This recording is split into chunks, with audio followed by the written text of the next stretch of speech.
Making disciples, transforming lives. Hari ini kita akan bicara mengenai loneliness atau kesepian, mengatasi pahitnya kesepian. Saya tulis pahit karena kesepian itu kalau minuman itu rasanya pahit, saudara, nggak enak rasanya ya.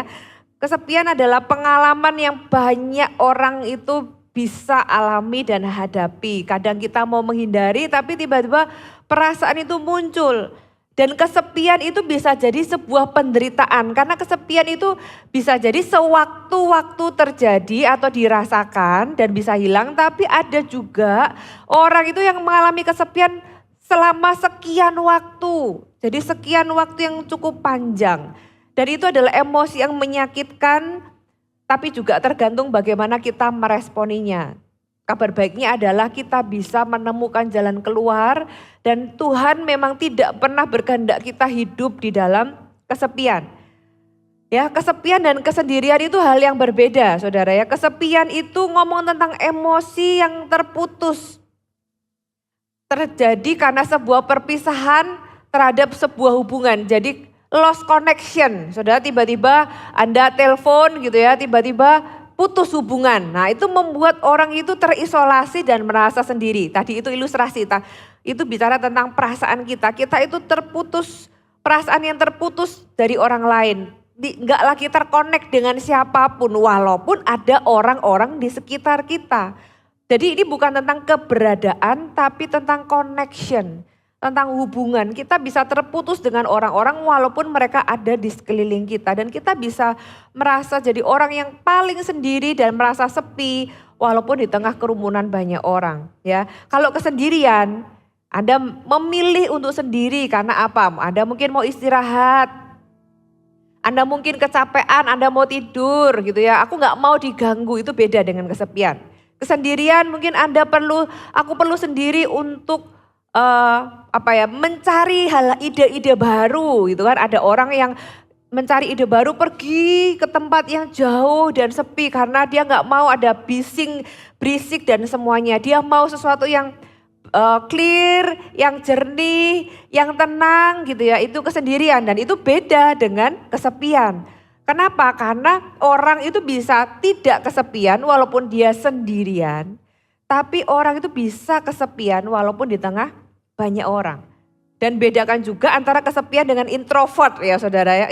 Orang introvert itu kan sukanya gak suka atau merasa tersedot energinya ya kalau misalnya ketemu dengan banyak orang gitu ya. Orang introvert itu mengisi energinya dengan sendirian. Itu juga bukan kesepian, itu adalah personality aja. Jadi tidak ada hubungannya dengan kesepian. Bahkan orang ekstrovert sekalipun juga bisa kesepian. Dan bahkan orang ekstrovert itu bisa cenderung kesepian karena dia cari orang menjadi kebutuhannya tapi tidak ketemu.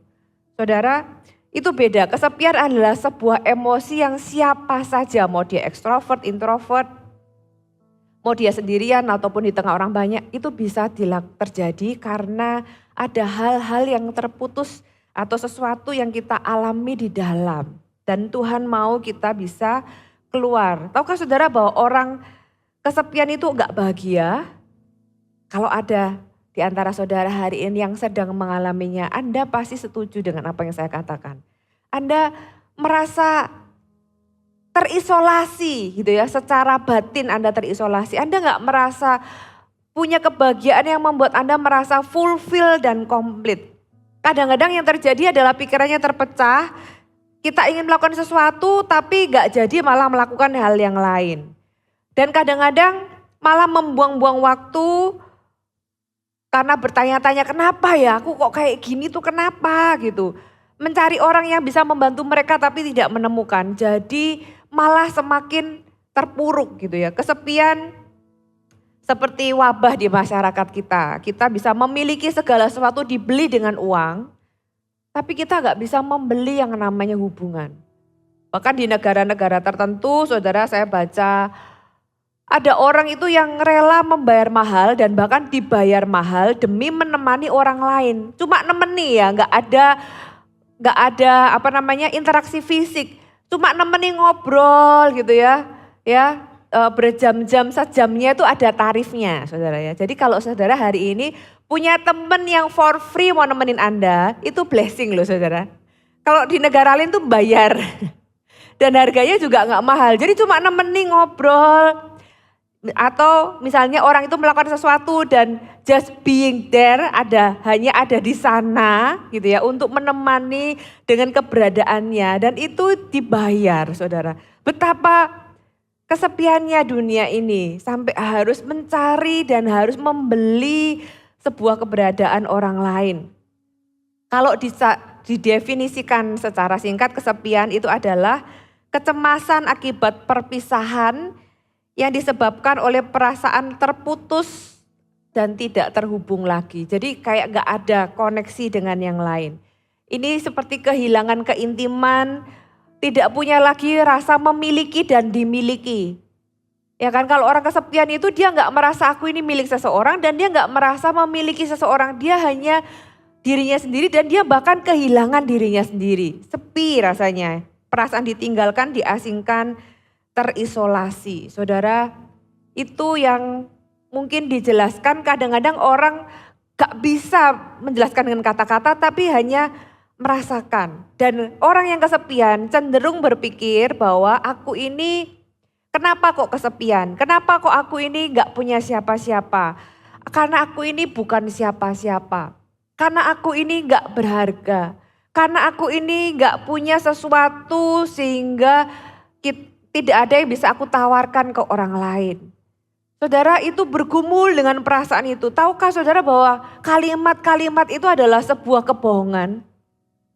Kebohongan yang iblis terus masukkan ke dalam pikiran kita supaya kita mau mempercayainya.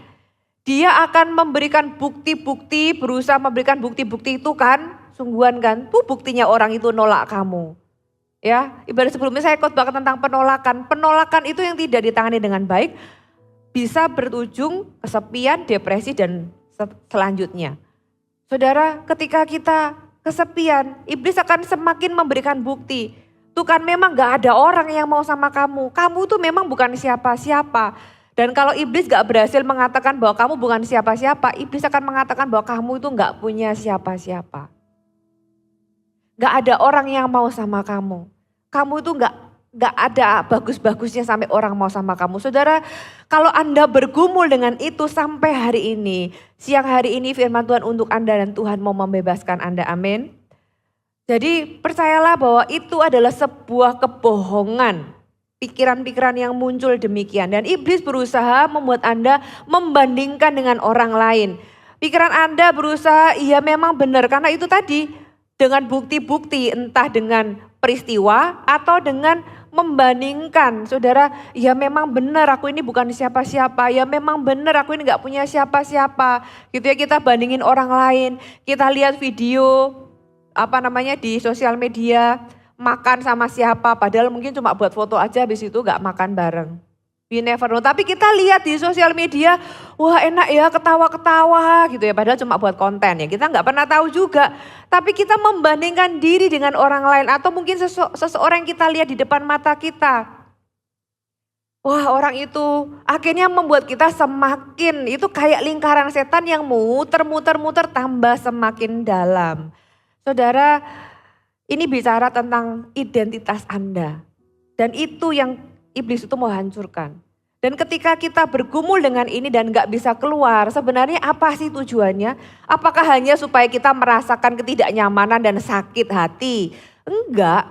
Tujuan iblis dengan semua yang saya bahas hari ini, ya, dengan kehilangan, dengan penolakan, dengan kesepian, dengan pengkhianatan, sebenarnya iblis punya tujuan satu. Selain dia ingin mencuri damai sejahtera kita, dia ingin menghancurkan hidup kita dengan membuat kita berhenti di titik tertentu dan gak bisa berjalan maju. Tuhan punya rencana yang indah di masa depan, tapi kita tidak bisa berjalan maju walaupun waktu terus berlaju. Tapi hidup kita kayak terhenti di sebuah titik. Karena hal-hal yang kita gak bisa keluar. Karena kita kayak terjebak di dalam lingkaran. Sudah pernah lihat hamster yang muter ya pakai roda itu. Ya itu dia sepertinya do something. Kelihatannya hidup berjalan dengan produktif, dengan aktivitas, punya banyak aktivitas. Tapi secara jiwa kita itu berhenti di satu titik karena kita nggak bisa keluar dan itu bukan kehendak Tuhan. Iblis selalu mau menghentikan kita. Iblis berusaha menghancurkan hidup kita. Tujuannya itu. Tapi kalau jemaat atau orang-orang Kristen nggak tahu, kita berpikir itu adalah sebuah kebenaran bahwa aku bukan siapa-siapa, aku nggak punya siapa-siapa. Kita menelan itu sebagai sebuah kebenaran dan kemudian kita hidup dengan kebohongan itu yang kita anggap sebagai kebenaran. Akhirnya kita kehilangan panggilan Tuhan, kita kehilangan apa yang Tuhan bisa lakukan di hidup kita kehilangan pemakaian Tuhan, kita nggak merasa signifikan sehingga kita nggak bisa jadi berkat buat orang lain. Saudara bisa lihat ya gambarannya, karena itu yang iblis mau supaya kita itu nggak bisa memenuhi kehendak Tuhan dalam kehidupan kita. Dia memakai luka, dia memakai emosi kita, dia memakai perlakuan orang lain. Dia memakai kebohongan yang ada di pikiran kita, dia pakai semuanya itu tujuannya supaya kita tidak jadi seperti yang Tuhan mau kita jadi. Saudara, oleh sebab itu kita perlu hadapi ini dan kita perlu keluar dari hal ini. Sebuah studi dari Harvard mengatakan bahwa 1 dari 3 orang itu merasa bahwa dia memiliki kebutuhan dalam hidup tapi tidak ada yang dapat memenuhinya. Aku ini punya kebutuhan tapi gak ada orang yang bisa fulfill my needs. Aku ini punya luka, rasa sakit hati yang aku ini pengen share, aku ini pengen cerita. Tapi aku tidak menemukan orang yang mau benar-benar mendengarkan aku dan tidak menemukan orang-orang yang mau yang bisa dipercaya lebih tepatnya untuk aku bisa bagikan. Jadi dia merasa tidak terpenuhi kebutuhannya. Ya karena dia merasa gak punya siapa-siapa walaupun ada orang-orang di sekelilingnya. Memiliki cinta yang ingin dibagikan tapi tidak ada yang menerimanya. Jadi seperti di dalam sebuah kotak butuh dan punya tapi gak ada orang lain yang mau memberi maupun menerima. Jadi seperti sebuah isolasi, sebuah penjara. Dan itu 1 dari 3 orang dan itu banyak. Kalau misalnya dari ruangan ini gitu ya mungkin ya sepertiganya. Saudara tapi Tuhan itu tahu. Tuhan itu peduli dan itu bukan kehidupan yang Tuhan mau kita jalani. Kejadian pertama ayat yang pertama. Ya kita tahu dari awalnya Tuhan ketika menciptakan langit dan bumi ini. Tuhan berkata pada mulanya Allah menciptakan langit dan bumi. Tuhan berkata jadilah terang. Ya terang itu baik, jadilah siang dan jadi malam. Kemudian dia ciptakan daratan, ciptakan air, ciptakan hewan, ciptakan bintang, ciptakan tumbuhan, ciptakan ikan dan sebagainya. Dan dia berkata semua itu baik. Sampai Tuhan berkata bahwa ada yang tidak baik sebelum manusia itu diciptakan. Kenapa? Karena ketika semuanya itu ada, Tuhan menemukan bahwa tidak ada yang Tuhan itu bisa bersekutu dengannya. Tidak ada yang bisa membuat Tuhan itu tertawa dan bangga. Tidak ada yang bisa membuat Tuhan itu berbagi bersama-sama. Tuhan gak butuh manusia. Tuhan sendiri adalah kasih. Tuhan itu mau berbagi dengan kita, bisa tertawa bersama-sama.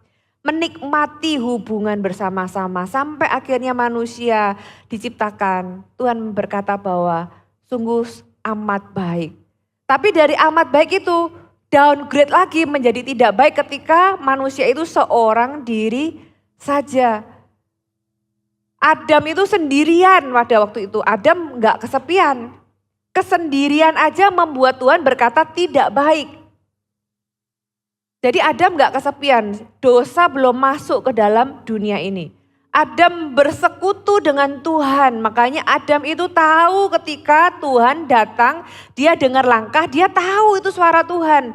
Dia tahu itu langkah kakinya Tuhan, kenapa? Karena sudah sering, karena sudah tahu, sudah terbiasa. Ya kan kayak orang yang kita kenal, angkat telepon walaupun nomornya gak dikenal, dia baru ngomong aja kita tahu orangnya siapa gitu kan. Kenapa? Karena segitu dekatnya dengan seseorang. Saudara, demikian juga Adam dengan Tuhan. Jadi Adam itu gak kesepian. Bahkan bagi orang yang gak kesepian pun ketika seorang diri Tuhan berkata gak baik seorang diri. Dia butuh penolong yang sepadan, makanya Tuhan ciptakan Hawa. Saudara bisa lihat ya, gambarannya. Apalagi kalau orang itu kesepian, saudara. Tuhan gak mau kita jadi orang yang kesepian, saudara. Kemudian Allah sendiri ketika di Kejadian 1 dia berkata, kita menciptakan manusia serupa dan segambar dengan kita. Allah sendiri adalah Allah yang tinggal di dalam komunitas. Jadi Tuhan itu paling sedih kalau lihat anak-anaknya itu ngalami yang namanya kesepian. Saudara, kita buka sama-sama 1 Raja-Raja pasal yang ke-19. Contoh yang baik untuk orang yang mengalami yang namanya kesepian. 1 Raja-Raja 19 ayat 3 sampai 4 dan ayat yang ke-10. Maka takutlah ia lalu bangkit dan pergi menyelamatkan nyawanya. Ya, ini adalah Elia yang sudah diintimidasi sama Isabel. Yang termasuk wilayah Yehuda, ia meninggalkan bujangnya di sana. Tetapi ia sendiri masuk ke padang gurun sehari seperjalanan jauhnya, lalu duduk di bawah pohon arar. Kemudian ia ingin mati, katanya, cukuplah itu sekarang ya Tuhan, ambillah nyawaku sebab aku ini tidak lebih baik daripada nenek moyangku. Dari mana saya tahu dia kesepian? Orang yang kesepian ini ada hubungannya dengan penolakan. Kenapa? Harusnya kalau kesepian dia malah ngajak bujangnya, tapi perhatikan di sini, ia meninggalkan bujangnya di sana. Dia putus koneksi dengan semuanya, jadi dia nggak merasa ditemani itu sesuatu yang membantu. Dia meninggalkan bujangnya di sana, dia pergi sendiri, masuk ke padang gurun sendirian gitu ya. Menyakitkan tapi dia itu juga menikmati. Anda pernah tahu rasanya sakit tapi juga menikmati rasa sakit, tapi muter-muter nggak keluar. Elia itu sendirian, dia pergi sehari seperjalanan jauhnya, dan kesepian yang tidak dibereskan akan menjadi depresi dan bahkan keinginan untuk bunuh diri.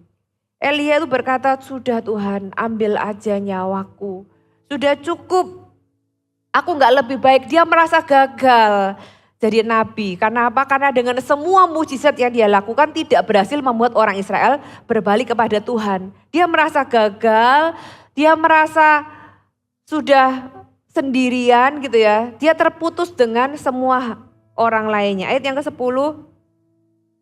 Aku bekerja segiat-giatnya bagi Tuhan Allah semesta alam. Karena orang Israel meninggalkan perjanjianmu, meruntuhkan mezbah-mezbahmu dan membunuh nabi-nabimu dengan pedang. Hanya aku seorang diri yang masih hidup dan mereka ingin mencabut nyawaku.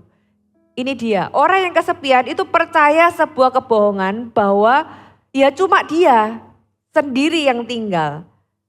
Padahal kebenarannya pada waktu itu masih ada 7.000 nabi yang lain.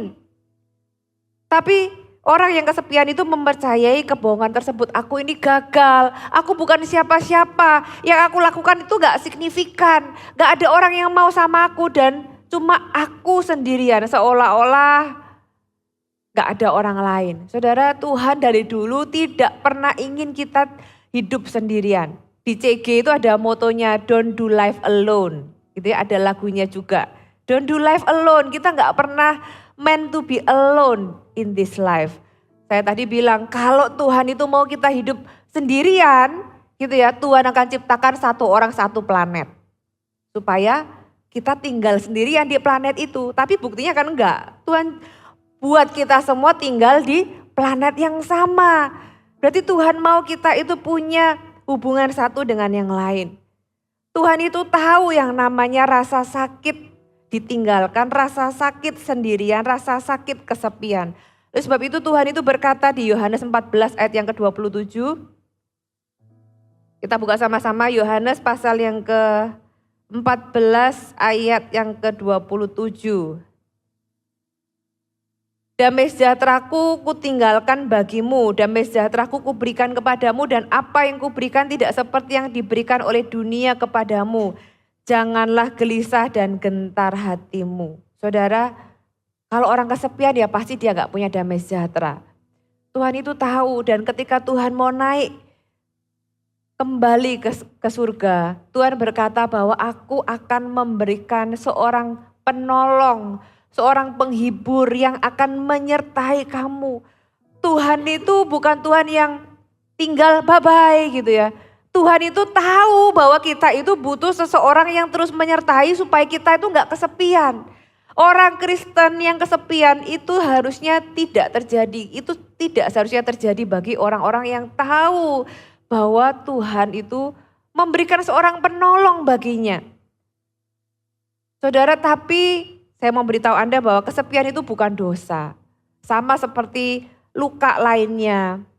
Kesepian itu sebenarnya adalah sebuah respon tertentu. Dan itu terjadi karena kita mengalami sesuatu. Mungkin waktu kecil kita pernah ditolak sehingga kita merasa kita itu gak berharga. Dan banyak kejadian yang bisa memunculkan itu sebagai respon.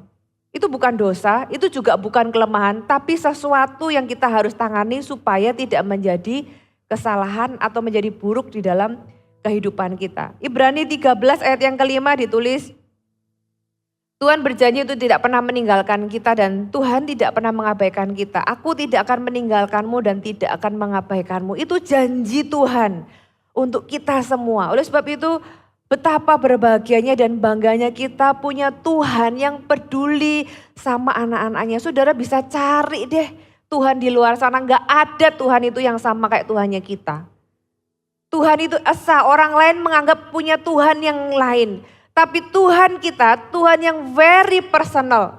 Tuhan yang sangat personal dengan umatnya. Tuhan yang peduli dalam masalah sehari-hari sekecil apapun. Dan dia itu tahu kebutuhan kita. Tuhan tahu kita butuh penerimaan. Tuhan tahu kita butuh sahabat. Dia memberikan dirinya sendiri dan juga Roh Kudusnya untuk kita punya sahabat. Jadi bagaimana solusinya? Kalau saya atau Anda atau siapapun di tempat ini yang saudara tahu bahwa from time to time, dari waktu ke waktu Anda itu ngalami yang namanya kesepian. Anda tahu ada banyak orang di sekitar Anda tapi Anda merasa sendiri, Anda merasa sepi, Anda merasa terputus koneksi dengan orang lainnya. Yang pertama, akui itu di hadapan Tuhan. Akui kesepianmu. Mengakui apa yang Anda rasakan, itu berarti Anda itu menerima apa yang Anda alami dulu. Kenapa? Karena seringkali respon yang salah terhadap perasaan sakit di dalam hati adalah menyangkal. Ya, ibadah sebelumnya saya bilang kadang-kadang kita itu responnya menyangkali. Karena apa? Karena kita nggak suka. Enggak kok kita pura-pura semuanya baik-baik saja gitu ya. Kita menyangkali bahwa kita kesepian. Akui, yang pertama akui adalah langkah pertama. Enggak ada yang salah dengan mengakui karena sekali lagi itu bukan dosa. Kalau ada orang yang datang kepada saya dan berkata bahwa aku kok kesepian ya gitu ya. Saya akan tanya kenapa? Apa yang membuat kamu merasa demikian? Saya enggak akan ngomong, loh kan ada Tuhan Yesus gitu ya. Kok kamu ini kesepian? Kamu ini enggak sendiri. Saudara enggak usah kadang-kadang terlalu dirohanikan gitu. Karena sesuatu yang kita alami, perasaan kita bisa valid. Walaupun kadang-kadang kata-kata yang muncul di dalam perasaan itu adalah kebohongan. Tapi perasaan itu sendiri kenapa kita bisa merasa? Karena Tuhan kita menciptakan kita segambar dan serupa dengan Tuhan. Tuhan itu bisa marah, bisa kecewa, bisa sakit hati gitu kan. Tuhan kita juga bisa sedih dan sebagainya. Dan itulah kita. Kita diciptakan segambar dan serupa dengan Tuhan. Saudara, akui kesepian kita. Mazmur pasal yang ke-25 ayat yang ke-16. Mazmur 25 ayat 16. Berpalinglah kepadaku dan kasihanilah aku, sebab aku sebatang kara dan tertindas. Saudara, ini yang pemazmur tulis, dia datang kepada Tuhan. Tuhan, berpalinglah kepadaku, kasihani aku. Dia menyatakan, aku ini sebatang kara. Benarkah dia sebatang kara? Dia punya saudara, punya sepupu, punya keponakan. Ya, yang ada di sekitarnya dia, menjadi ajudannya dia, menjadi panglimanya dia gitu ya. Ada orang-orang di sekelilingnya, benarkah dia sebatang kara? Enggak. Itu yang saya bilang tadi, kita mempercayai itu sebagai sebuah kebohongan. Tapi kita bisa datang apa adanya sama Tuhan. Tuhan, berpalinglah kepadaku dan kasihanilah aku sebab aku ini sebatang kara dan tertindas. Ayat 70, lapangkanlah hatiku yang sesak. Kenapa? Karena kesepian itu kayak squeezing gitu ya, kayak menekan, kayak menghimpit kita. Kita merasa di dalam sebuah kotak yang kita gak punya siapa-siapa di situ dan hanya kita. Dan kita merasa sesak di sana. Lapangkanlah hatiku yang sesak. Keluarkanlah aku dari kesulitanku. Dan dia itu sampaikan itu kepada Tuhan tanpa takut dihakimi oleh Tuhan. Saudara, sahabat terbaik itu adalah Tuhan. Oleh sebab itu setelah kita mengakui, kita akui kepada siapa? Kepada Tuhan. Kita harus membangun hubungan dengan Tuhan. Sahabat sejati, he is our best friend. Sahabat itu seperti apa saudara? Sahabat itu adalah orang yang tidak menghakimi kita ketika kita melakukan sesuatu yang atau merasakan sesuatu yang mungkin itu sesuatu yang buruk. Ya, sahabat itu memahami, mengerti. Dia bisa tertawa bersama kita, bersukacita bersama kita, menangis bersama kita. Itulah Tuhan kita. Jangan gambarkan Tuhan sebagai pribadi yang jauh nun jauh di sana yang tidak bisa terjangkau dan hanya kita cari lewat doa, dan kalaupun kita berdoa kita bertanya-tanya, Tuhan dengar gak ya gitu kan. Tuhan ada di mana ya, kira-kira doaku mencapai telinganya Tuhan gak ya gitu ya. Kadang-kadang kita berdoa pun dengan pertanyaan kayak Tuhan itu terlalu jauh. No, Allah yang kita sembah adalah Allah yang sangat dekat dengan kita. Dia ada bersama-sama dengan kita dan dia peduli dengan hidup kita. Dia peduli dengan hati kita. Dan dia bisa menjadi sahabat terbaik bagi kita. Masalahnya persahabatan itu harus dua arah. Persahabatan itu gak bisa satu arah, itu namanya bukan persahabatan, itu namanya cinta bertepuk sebelah tangan. Ya, persahabatan itu harus dua arah, dari pihak Tuhan. Tuhan mau bersekutu dengan kita. Tuhan mau mendekat dengan kita. Pertanyaannya, kita mau gak membangun hubungan dengan Tuhan?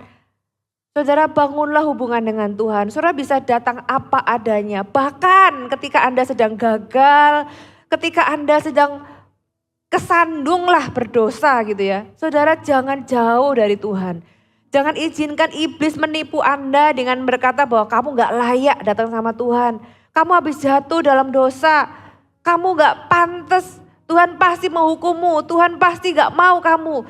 Saudara, kasih Tuhan itu melampaui semua pelanggaran kita. Bahkan firman Tuhan katakan, dia sudah mati bagi kita sebelum kita itu bisa mengasihi dia. Dia sudah mengasihi kita selama kita masih berdosa. Jadi kalau di dalam pengetahuan Tuhan yang maha tahu, tidak ada hal yang di hidup kita yang Tuhan itu gak tahu. Baik yang sudah lalu maupun yang akan datang. Tuhan itu tahu potensi kita berbuat dosa. Saya hari ini bersyukur sama Tuhan, ditangkap Tuhan gitu ya, jadi hamba Tuhan. Kalau enggak, saya tahu siapa diri saya tahu kemampuan saya berdosa. Mungkin kalau saya enggak jadi hamba Tuhan, antara saya sudah mati atau masuk penjara. Saudara, tapi di dalam semua pengetahuan Tuhan itu, semua potensi keburukan kita, Tuhan itu mengasihi kita, saudara. Apa adanya. Dan itu yang harusnya membuat kita bisa dengan apa adanya juga membangun hubungan dengan Tuhan.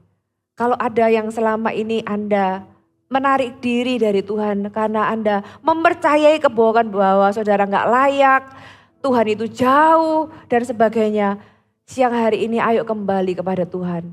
Sebelum kita punya sahabat secara jasmani, jadikan Tuhan itu sahabat bagi hidup kita. Amin. Ya, jadi yang pertama akui kesepianmu, akui sama siapa? Sama Tuhan.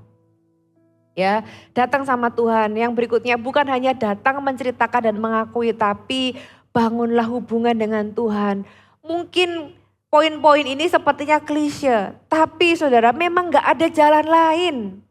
Saudara bisa cari di mana-mana, ya gak ada jalan lain karena dialah jawaban bagi hati kita. Hati kita itu kayak lubang kunci yang cuma pas sama Tuhan. Sama Tuhan yang namanya Yesus. Kalau kita itu cari kunci yang lain, ya gak bakalan ketemu, buang-buang waktu. Saudara pernah gak masuk ke sebuah tempat kunci gitu ya. Mau buka kunci, saya pernah satu kali ke Magelang. Kita mengunjungi GMS yang di sana kebetulan bukan hari Minggu, hari biasa. Dan yang bawa kunci entah kemana gitu ya, dicari, oh ini pakai kuncinya itu, sudah tahu masih yang zaman dulu yang kunci gede-gede itu ada banyak, dicobain saudara satu-satu. Mungkin ada 10 gitu ya, coba gak bisa, itu sudah buang waktu berapa menit. Sampai akhirnya ternyata kuncinya not even yang 10 tadi, ada yang lain ternyata saudara. Saudara, hati kita itu ya cuma pasnya sama Tuhan Yesus. Jadi kalau orang berusaha mengisi kekosongannya dengan uang, barang, kesenangan, seks, dan tontonan semuanya, saudara akan end up menemukan tetap kosong. Bangun hubungan dengan Tuhan, Tuhan satu-satunya jawaban dan dia bisa jadi sahabat terbaik di dalam kehidupan kita. Amin. Yang berikutnya adalah memiliki sahabat yang membangun. Ya ini yang saya bilang tadi, sahabat yang membangun itu adalah berkat. Berkat yang tidak ternilai harganya. Berapa banyak dari Anda saya tanya, adakah Anda punya orang yang kalau malam jam 3 pagi Anda butuh sesuatu, Anda punya orang yang Anda bisa kontak tanpa sungkan? Punya enggak saudara? Ada enggak orang di dalam kehidupan Anda, kalau Anda butuh sesuatu jam 3 pagi, jam 5 pagi atau waktu-waktu yang sepertinya seolah-olah mengganggu orang lain, tapi Anda itu bisa hubungi orang itu tanpa takut ditolak. Nah itu sahabat Anda. Ya, bukan pegawai Anda ya maksudnya. Sahabat ya, kalau pegawai ya lain cerita gitu kan. Sahabat yang melakukannya bukan karena dibayar, tapi karena hubungan yang otentik saudara. Saya pernah satu kali sekian masa di hidup saya, pertanyaan itu kena di saya, ya saya dengar pertanyaan itu dan saya bertanya-tanya, kok kayaknya saya nggak punya ya orang yang demikian. Kok kayaknya saya cari gitu ya, nama di kontak saya banyak, tapi dari nama yang ada, saya tanya pertanyaan itu, kok kayaknya bukan nama-nama ini yang saya berani kontak kalau saya butuh apa-apa di malam hari. Akhirnya saya menyadari bahwa saya itu perlu sahabat, saya perlu teman, saya perlu orang-orang yang ada di hidup saya itu yang punya hubungan itu otentik. Ya punya hubungan itu tidak ada yang tanpa pamrih. Saya bisa ketawa sama-sama, saya bisa menangis sama-sama. Orang yang bisa kita ajak doa, orang yang bisa kalau saya cerita itu saya gak takut dihakimi, saya gak takut kemudian diceritakan ke orang-orang gitu ya. Kalau saudara punya minimal satu orang kayak gitu, saudara itu berkat dalam kehidupan Anda. Saudara harus menghargai hubungannya, jaga benar-benar. Itu harus dilestarikan saudara. Ya, dan puji Tuhan kalau saudara punya lebih banyak. Oleh sebab itu Anda yang belum ikut CG harus ikut CG. Saudara di CG saudara harus temukan orang-orangnya. Yang Anda bisa hubungi mereka, bisa sharing, bisa bersuka cita sama-sama, menangis bersama dan bisa mengerti. Dan kalau Anda ingin seseorang tertawa bersama Anda juga harus bersedia tertawa bersama mereka ya. Ingat hubungan itu saling, bukan kita yang minta orang lain, tapi kita juga harus jadi teman bagi orang lain. Kita butuh teman, tapi kita harus jadi teman buat orang lain. Dan teman itu harus sebatas perpanjangan tangan Tuhan. Teman-teman yang saleh harus menjadi persahabatan yang menjadi perpanjangan tangan Tuhan, bukan menggantikan Tuhan. Banyak orang salah di sini. Oke punya teman gitu ya, teman punya sahabat, tapi sahabatnya itu dijadi mengganti Tuhan. Apa-apa bergantung sama orang itu gitu ya. Kalau enggak ada orang itu kayak seolah-olah kehilangan segalanya. Jadi akhirnya mulai menggantung diri, maksudnya bukan menggantung diri, menggantungkan diri gitu ya. Menggantungkan diri sehingga kalau enggak ada itu kayak sakau gitu ya. Kayak panik, kayak seolah-olah enggak ada Tuhan. Nah saudara, akhirnya orang itu lama-lama juga enggak nyaman. Saudara sendiri kalau dibalik ada orang yang setiap waktu hubungi saudara gitu ya. Pagi, siang, malam. Kalau saudara ngangkat teleponnya Anda diteror. Pernah saudara punya teman kayak gitu? Ya, kalau zaman dulu WA tuh ada ping. Ping, ping, ping, ping, ping, ping, ping gitu ya. Sampai panjang gitu. Kalau enggak miss call itu bisa 100 kali gitu misalnya. Saudara kecuali kalau itu urgent lain cerita. Tapi kalau itu daily relationship kayak gitu itu sudah enggak sehat.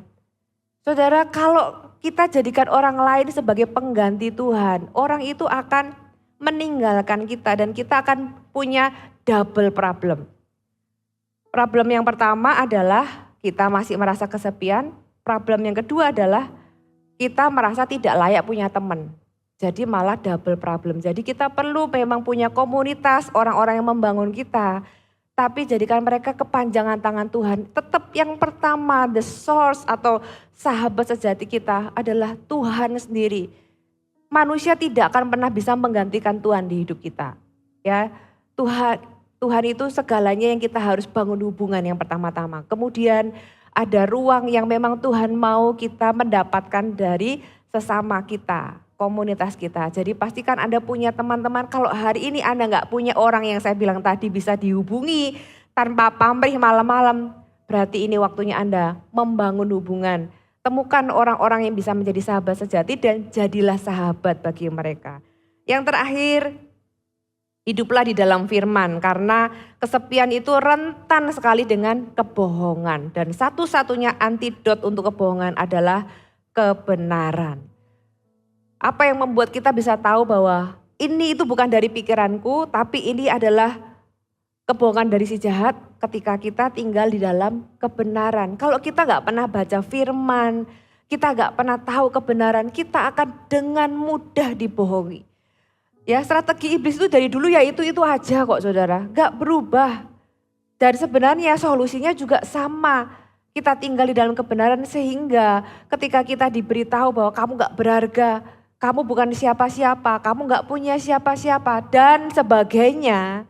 Gitu ya, dan teman-temannya Anda bisa percaya bahwa itu sebuah kebohongan dan Anda tahu kebenaran dan Anda isi pikiran Anda dengan kebenaran yang memerdekakan sehingga Anda tidak lagi terjebak di dalam kesepian.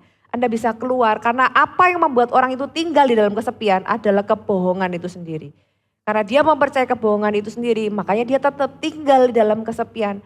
Tapi orang yang hidup di dalam kebenaran walaupun dia pernah sesekali mengalami kesepian, dia bisa mengatasinya, dia bisa datang kepada Tuhan, dia tidak terjebak di dalam kebohongan. Oleh sebab itu hari ini saya rindu Anda keluar dari kotak yang mungkin selama ini menghalangi Anda terkonek dengan yang lain. Yang membuat Anda merasa Anda gak signifikan, entah kejadian apa di masa lalu. Saudara bawa ke dalam hadirat Tuhan, saya percaya Tuhan mau memulihkan Anda, bangun hubungan yang sehat dengan orang-orang sekeliling Anda. Jangan takut ditolak, mereka bukan validasi Anda. Validasi Anda datang dari Tuhan. Anda jangan takut ditolak. Orang yang menolak Anda, masalahnya bukan di Anda, tapi di orang itu. Jadi Anda jangan ketika Anda ditolak oleh orang lain, Anda merasa aku yang salah, aku yang begini, aku yang begitu. Kalau kita perlu berubah, bukan karena kita cari validasi orang lain, kita berubah. Karena memang kita tahu Tuhan mau kita semakin lebih baik, semakin serupa dengan Tuhan. Karena kita sudah diterima Tuhan, saudara kita berubah lebih baik. Tapi jangan cari validasi dari orang lain sehingga kita takut membangun hubungan. Yang ada adalah kembangan hubungan, hubungan-hubungan yang sehat akan mendatangkan teman-teman yang sehat. Amin.